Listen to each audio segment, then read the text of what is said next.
अभयपुर गांव में हर साल होली का त्योहार बड़े ही धूमधाम से मनाया जाता है।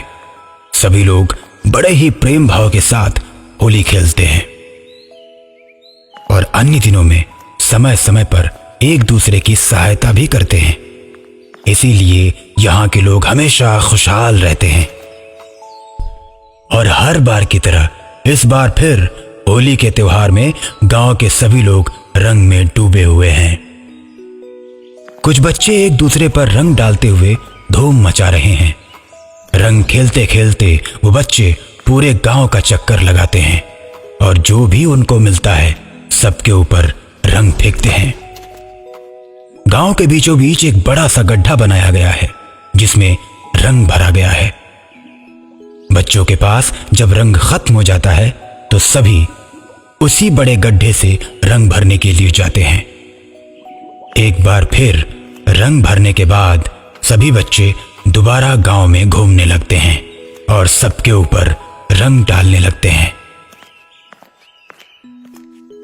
होली खेलते खेलते बच्चे जब गांव के अंतिम छोर पर पहुंचने के बाद वापस मुड़ने लगते हैं।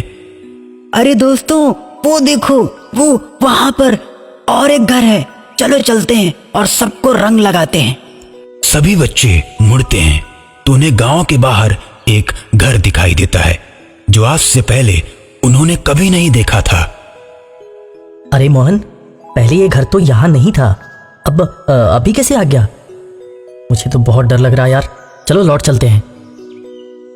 इसमें डरने की क्या बात है राजू, कोई हमें नहीं मारेगा आज तो होली है ना।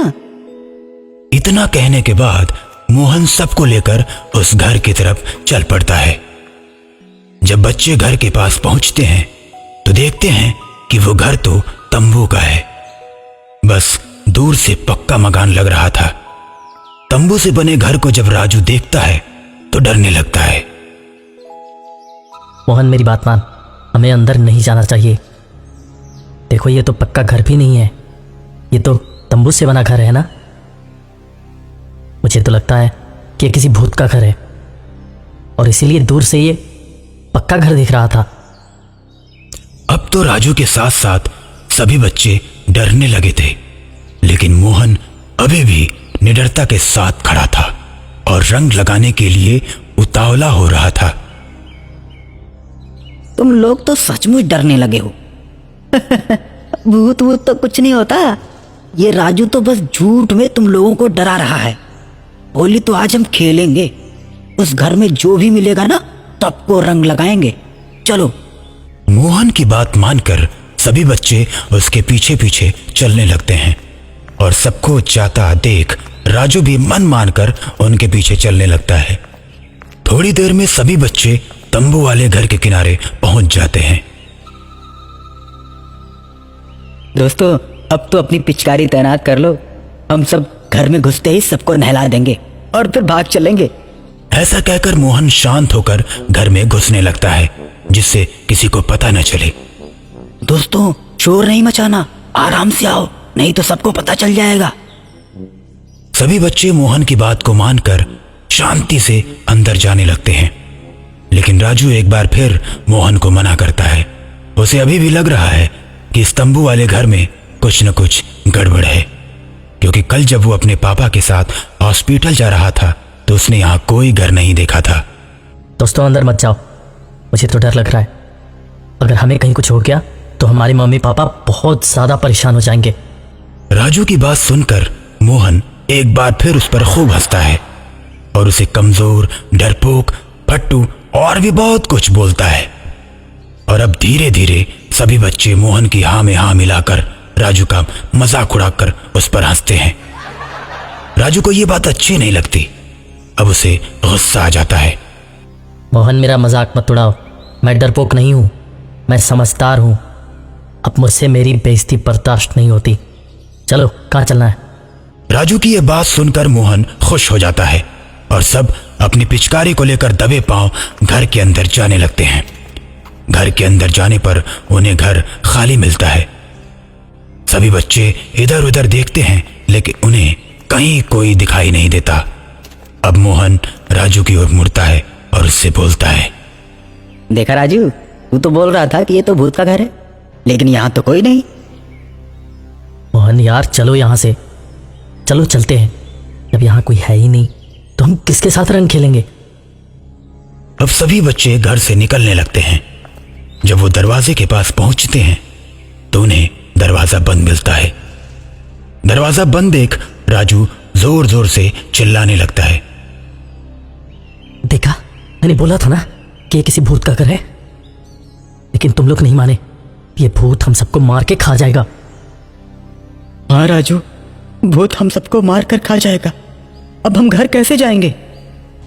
तभी दरवाजे के पीछे से भयानक आवाज आती है और सभी बच्चे डर जाते हैं। राजू जोर जोर से चिल्लाने लगता है। तभी मोहन राजू को याद दिलाता है कि यह तंबू का घर है और हम सब इसे मिलकर फाड़ सकते हैं और बाहर निकल सकते हैं। राजू जब यह बात सुनता है तो तुरंत तंबू को फाड़ने के लिए आगे बढ़ता है। राजू को आगे बढ़ता देख सभी बच्चे उसके पीछे पीछे बढ़ने लगते हैं और सबसे बाद में मोहन जाता है।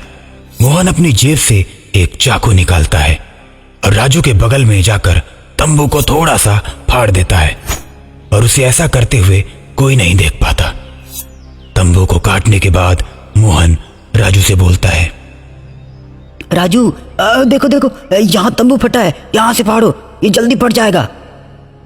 इतना सुनते ही राजू तेजी से बढ़ता है और एक ही झटके में तंबू फाड़ देता है और सभी बच्चे बाहर आ जाते हैं। तंबू से बाहर आते ही राजू आश्चर्यचकित हो जाता है, लेकिन मोहन के साथ साथ सभी बच्चे जोर जोर से हंसने लगते हैं। राजू को कुछ समझ में नहीं आता। एक तरफ मोहन के साथ साथ बाकी के बच्चे भी हंस रहे हैं और सामने राजू देखता है कि तंबू के बाहर उसके मम्मी पापा और साथ में मुखिया जी खड़े हैं। अरे आप लोग यहाँ कैसे? यार अच्छा हुआ जो आप लोग आ गए, वरना भूत आज हम सबको मार ही डालता। राजू की बात सुनकर सभी लोग हंसने लगते हैं। सबको हंसता देख राजू रामू से पूछता है, अरे तुम सब हंस क्यों रहे हो? अरे बुद्धू, ये सब मुखिया जी का ही किया हुआ है। यहाँ कोई भूत नहीं है। उन्होंने तो बस तुमको निडर बनाने के लिए तंबू के घर में पहुंचवाया था। और देखो, तुम तंबू फाड़कर बाहर आ गए। हाँ बेटा राजू, रामू ने मुझे बताया था कि तुम्हें बहुत डर लगता है, तो मैंने सोचा कि तुम्हारे अंदर से डर निकालना बहुत जरूरी है, तुम्हें निडर बनाना बहुत जरूरी है, नहीं तो तुम कोई बड़ा कदम नहीं उठा पाओगे और तुम्हारा भविष्य खराब हो जाएगा। इसलिए हमने ये योजना बनाई थी, क्योंकि मैं मुखिया हूं और हर चीज का ख्याल करना मेरा फर्ज है। उसके बाद से मुखिया जी अलग अलग तरह से गांव के डरपोक बच्चों को निडर बनाते रहते हैं और अपने गांव को तरक्की के मार्ग पर ले जाते हैं।